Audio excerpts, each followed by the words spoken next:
ఒక 50% ఆంధ్రప్రదేశ్లో ఉండాలి. ఆంధ్రప్రదేశ్ తలమానికంగా ఉండాలి.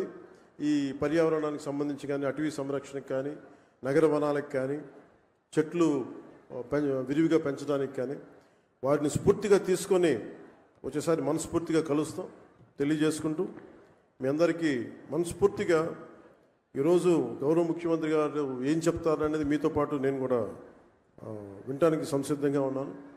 వారిచ్చే సూచనలు సలహాలు తీసుకొని వచ్చే సంవత్సరం ఆయన మీద మనం పెట్టిన బాధ్యతని బలంగా నిర్వర్తించి ఆయన మెప్పు పొందేలాగా మనందరం ముందుకెళ్ళాలని మనస్ఫూర్తిగా కోరుకుంటూ సెలవు తీసుకున్నాను. జై హింద్. ధన్యవాదాలండి. ఇప్పుడు మన మధ్య ఒక రాజనీతిజ్ఞులు ఉన్నారు. రాజకీయవేత్త నెక్స్ట్ ఎలక్షన్ గురించి మాట్లాడతారు. రాజనీతిజ్ఞులు నెక్స్ట్ జనరేషన్ గురించి. చంద్రబాబు నాయుడు గారు ఒక vibration, sensation, motivation, dedication, innovation, inspiration ప్రతి జనరేషన్కి. మాది కుప్పం, మాట తప్పం, గొప్పలు చెప్పం, నారా హమారా అంటున్నారు ప్రజలు. వారిని ప్రసంగించవలసిందిగా కోరుకుంటున్నాను.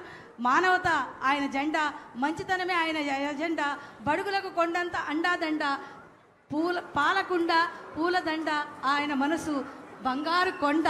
మీరెప్పుడు మాకు అండా దండ.